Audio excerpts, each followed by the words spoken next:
Hey guys, how's it going? It's Shinobi here, and I promised you guys I was going to release a Whirlwind Barb guide video. I do some things differently than other people, the traditional builds. Some things are very similar though. I mean, you can't really change too much, but I'm really excited to show you this video because I got a lot of things I want to tell you in here, and then the second half of the video is going to be a lot of demonstrations on why I use certain things. You can see the power of it. So I'm going to put a little thing down, a little annotation. You can click it and go right to the demonstration if you want to, if you already know all this stuff, but I'm also going to just get right into it right now. So I am a barbarian right now, kind of a little bit of stats behind my character. Level 9, haven't really been doing a lot of Paragon leveling. I really didn't invest much time into this character to begin with. He started off with about 30 hours playtime with just really bad gear. I was only able to do Act 1 before, and then I invested a couple million gold and I had the gear you're looking at now. So, I mean, it really didn't cost me that much to get into the gear that I have right now. I'm going to break down each piece of gear that I have. I mean, right here we have resistance, vitality, and strength. On shoulders, that's the best thing you want to go for. Try and get as much strength as possible and try and get as much resist all as you can. You want to have survivability. Even though you do put out a lot of damage and gain a lot of life, you do want to have survivability. The helmet here, right now I'm using the 27% bonus XP gem just because it only costs like 2 million in the auction house. It's really cheap. Got some strength, vitality, resist all, some gold find there, and crit. You want to get crit on the helmet, and your helmet better have a socket because you want to be able to put this gem in there. On the amulet, I got pretty lucky on this one. 160 strength, which is nice. There's no vitality. It's high resist all, and then 600 life on hit. Definitely like that. I got this for really cheap. I got really lucky. There was like a bunch of similar ones in the auction house for like 4 or 5 million gold, and this one was like 400,000, and I was like, snipe, right away. Just picked it up. So then we have shoulders here. Now I want to focus mainly on not much survivability. I mean, it's not shoulders, but gloves. I want to focus mainly on damage on the gloves because that's where you're going to get a lot of your really key stats for the Whirlwind Barb. Getting as much strength as possible. That intellect's going to give me some resist all there, which is nice to have. Decent amount of crit damage, and then also the crit chance. I would say get at least 7% on the gloves. Shoot for 8 if you can though. And then we have the chest, just a lot of vitality. Chest and pants are one of those things where you can get a lot of a base stat. So this is where I like to take advantage and try and build up some vitality here as well as some strength. And then some survivability like the resist all and stuff you can see on both of these here. Because I do have about 40k health. I think that's a good target to have around that much. Because you're going to take a massive amount of damage and then you got to heal that damage back, right? So you need to be able to take damage at least a little bit and then heal yourself back up. The bracers here have the reduced damage. I like this. Anytime you can get reduced damage on an item, go for it. It's got vitality, physical resist, resist all, some strength there too, and health globe thing. That's just a bonus. Then for the rings, I was doing before more damagey build. That's why I'm a little bit lower on damage right now. But I started going a little bit more survival because I want to try out different specs and everything. These ones do have resist all on them, and they're just strength vitality rings. But you could get, if you think your survivability is good enough, you could go ahead and get some crit chance and some crit damage on here if you don't have high enough. Okay, so now we'll move on to the boots here. Now these are special. These are going to burn the ground that you walk on. They do about, I think it scales to your damage or scales to your strength or something, but they do about 3,700 when mobs step on it. So when you're whirlwinding and tornadoing around, mobs are going to step on top of that and they're going to take some extra damage. So it definitely helps. Has movement speed on there. The reduced damage from melee attacks, definitely huge. The 168 strength. So these are really, you know, I found these ones. I was going to sell them, but I only would have got like 2 million gold, so I was like, whatever, I'll just keep them. And then we have the weapons. I definitely need some upgrades on weapons here. I mean, 936 and then 778. You're mainly trying to get as best stats as you can and worry about upping the damage on the weapon last. Usually it's the other way around, but you want to get as much survivability as you can. Like, this is where a lot of your life on hit or your life gain is going to come from, is your weapons and your crit damage as well. Only 57% crit damage here. But you can see 827 life on hit, 2.5 damage dealt converted to life, and 3.0, which is the max damage dealt converted to life. So not bad there. I mean, decent damage and all that stuff. I have another one. I might have sold it in the auction house. Let me go take a look real quick. Yeah, I had this one here too, which is like, it was lower damage. I used it in my offhand, but it had a lot of crit damage on it. It's something you could do as well if you need more crit damage.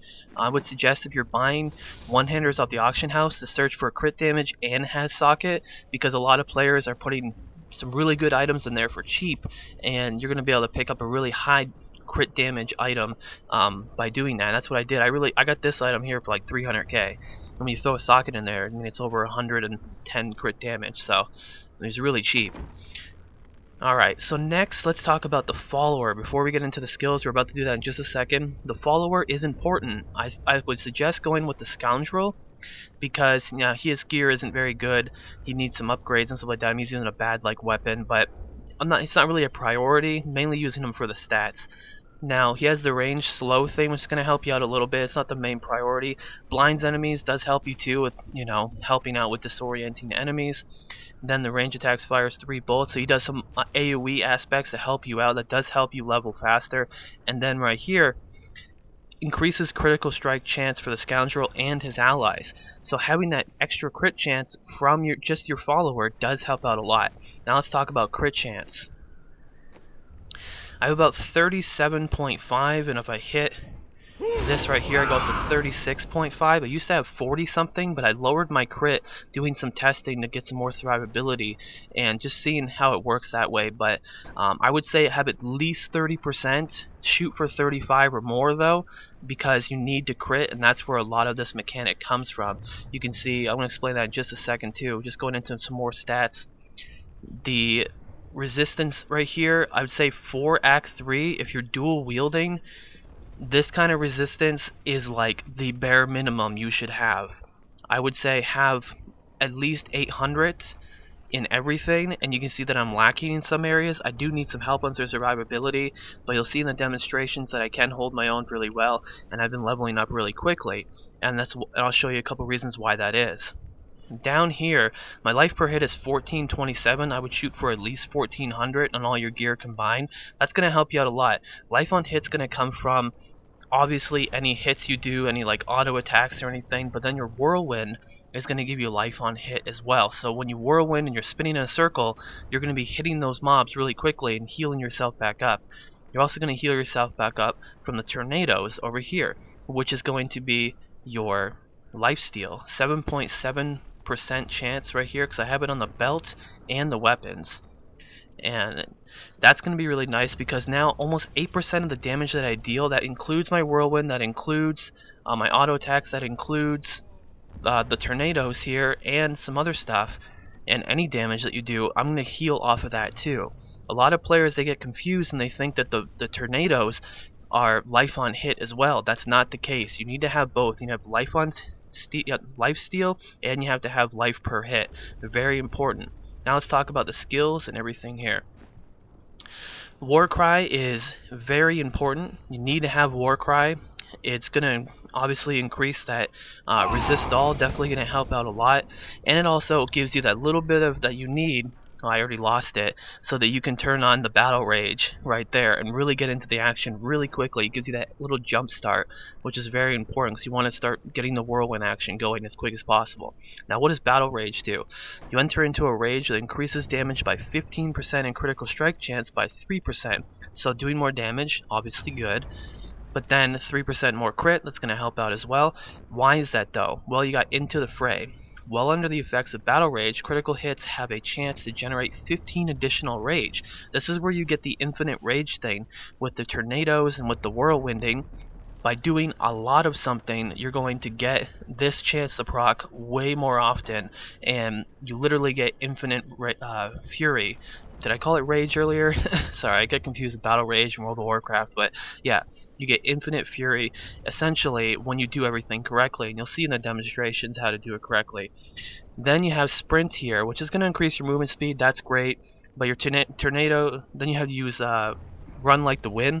Tornadoes rage into a wake, each one inflicting 60% weapon damage. It doesn't seem like that much, but it adds up when you have 4 tornadoes going at one time, and then literally just keep cycling out and keep more and more and more going. So you're going to do a lot of damage. They do go away like every 3 seconds, so spamming this is pretty much the key here. And now let's go into Wrath of the Berserker. Now, one of my favorite abilities, it's the Super Saiyan mode for barbarians for sure. You get all those awesome stats, but then Slaughter is my favorite. Now, some people, they use some different ones. Let me show you some different ones here. You have Slaughter, you have Insanity, and you have Thrive on Chaos. Now, Thrive on Chaos is really nice because you can essentially get infinite Wrath of the Berserker, which means you get these stats there infinitely, as long as you keep building 25 Fury, you know, making it go down, making it go back up. I did make a video before talking about an infinite build for Wrath of the Berserker. I'll put the link on here, you can go check it out. It's pretty simple stuff. I showed you just with auto attacking how you could do it in there, but you can also do it with the tornadoes and the whirlwind and stuff like that too. So that's something you can look into. Personally, I like more bursty damage. So what's more bursty damage? Well, you have two choices. You have Insanity, which increases your active damage by 100%, so that's definitely nice. Those whirlwinds are now going to be doing 120%, not 60%. It's also going to be your overall damage is going to be doing more, your whirlwind's going to be doing more, just going to be doing more in general. Definitely nice too, it's something you could do. But Slaughter, this is the amazing one here. While Wrath of the Berserker is active, critical hits have a chance to cause an eruption of blood, dealing 155% weapon damage. That's a lot. Damage to enemies within 15 yards. So when you crit here, you have a chance to blow up and do AoE blood damage to all the mobs around you, and you're doing this to every mob. You will see in the demonstration, and just I'm about to show you, when I hit this, the mobs just explode because they get overwhelmed with eruptions of blood damage, and it's ridiculous. It's so nice because you're critting all the time too, right? You gotta remember, you're doing tons of damage and you're critting all the time. So also you get 10% crit chance too with Wrath of the Berserker. So if you use both these up together, right now you can see I would be at 46.5%, which you gotta think, that's not too bad. That's almost 50%, so every other hit's gonna be doing some nice damage. But that's essentially how everything works there. I hope it didn't confuse you on anything there. Having crit damage is going to help out with adding some more damage on those crits, and healing you for more with the lifesteal. I would shoot for at least 6 or 7% lifesteal. I would shoot for at least 1400 life per hit, at least 800 resist all if you're going to do dual wield. I also use a shield too that I'm going to show you in a demonstration. You can do this with a shield, and it works really nice. You have to use the Slaughter, in my opinion, if you're going to use a shield, because you really need that extra burst damage. Let me show you the passives too. I forgot to show you that. These are the 3 passives that I use. Weapon Master. Now, you gain a bonus for each one of these here. Maces and axes. This has to be in your main hand in order for you to get this effect. So you get 10% extra critical hit chance when you use a mace. So maces are the most popular for a whirlwind barb. Definitely, I mean, having that extra crit is just huge. It would really take me 2 pieces of gear to add up that much crit. So that just is a big boost. Personally, I think it should be nerfed, but that's just how it goes. Then I'm going to show you Ruthless here. This is an obvious one, 5% crit, and then also critical hit damage. One of the best passives in the game. Just amazing. Lots of burst there. You can tell I didn't get any survivability passives. You could do that if you feel like your resist all isn't high enough. Brawler here too. As long as there are 3 enemies around you within 8 yards, all of your damage is increased by 300%. 300. That would be amazing. 30%. And you got to think, this whole point of having the whirlwind spec and leveling this quickly is that you have to have multiple mobs around you. So I always have 3 mobs around me. I'm always getting that extra 30% damage, which just keeps adding on to more and more burst damage. And that's why right now, guys, whirlwind barbs are leveling faster than any other class / spec combination in the game, and most of the whirlwind barbs that people have been playing hardcore are really high level and Paragon level so far, which is pretty crazy. Let's get into the demonstrations, and that'll be all that, and tomorrow will be the Demon Hunter guide, so look for that. There'll be an annotation on the screen if it's already out when you're watching this video. Let's get into that right now. Alright, in the opening scene of the actual video, this whole guide thing, you saw that I was doing this right here. I was taking down 3 packs at the same time with some trash mobs as well. I'm fighting 2 elite packs and 1 rare pack. in one go here. Just so many champions everywhere, and you know, I blow my cooldowns like crazy.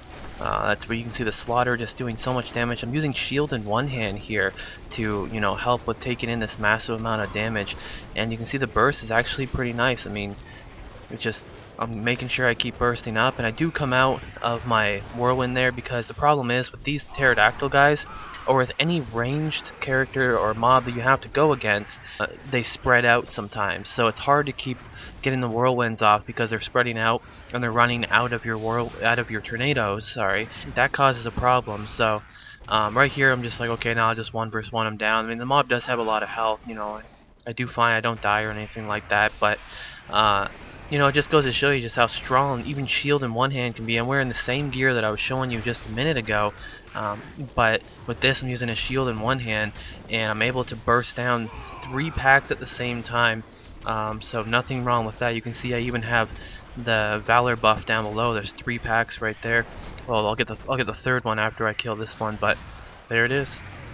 Now this is a short demonstration here. I'm going to show you that I'm using cleave. I'm using the cleave ability that when you hit multiple mobs you get more fury per mob that you hit, so it helps get you that fury to begin with so you can start doing your whirlwind and everything. I'm going to have my armory down below, you can check out that, but I also use bash as well too, so that's what you saw in the beginning of this video. This works pretty well. Now the purpose of this demonstration right here is to show you that the tornadoes that you get from sprint are very powerful. I can pretty much just use just the tornadoes and run around the outsides of the mob and then cut back in so the tornadoes hit them. You're getting all this health back and everything, and that comes from having that life leech, or that percentage of damage dealt is converted to life, and that's really nice there. That's good. You can just see how much it heals you for, especially the more mobs the merrier, the better it is, and also with that brawler too, getting the 30% extra damage does help out with that. So you can see just by using this one ability and just running around, how easy is this? I mean, how many other characters can do something so easy like this? And right here I wanted to show you just on trash mobs just how strong Wrath of the Berserker with Slaughter is. When I activate that and I spin through them, you can see they just explode everywhere. You see body parts going everywhere, and the blood just like boom boom boom boom boom explosions, and it just instantly just like destroys them all. Very strong to do versus champ packs, elite packs, trash mobs, any mobs in the game really. It's very strong ability. Alright, in this part right here I want to show you that you don't have to use Wrath of the Berserker to get that nice burst damage. I mean, just this Whirlwind spec by itself, just using Whirlwind in the Ruin in it called Hurricane, which I believe makes you move faster while you're doing this, and just keep going in circles and spamming your sprint, which is making you get those tornadoes, making sure you're getting your fury built up. You can see I kill all of his ads pretty easily, and then just take him down at the end. In my opinion, I feel like it's harder to 1v1 than it is to fight 100 mobs. I'd rather fight 100 mobs than one, because you build more fury doing that when you fight more than one. But definitely you can see you don't have to use Wrath of Berserker. And then finally I wanted to show you doing Wrath of Berserker using all the cooldowns and doing dual wield and not with the shield, the strength of that as well. Just a little demonstration. I want to thank you for watching this video. Remember to hit that like button and subscribe, and the Demon Hunter video will be out tomorrow. If it's already out, it'll be in the annotation below. But thank you for watching. I hope this does help you out, and get to leveling, guys, because Whirlwind Barbs are very good at leveling and leveling faster than any other class right now. Thanks for watching.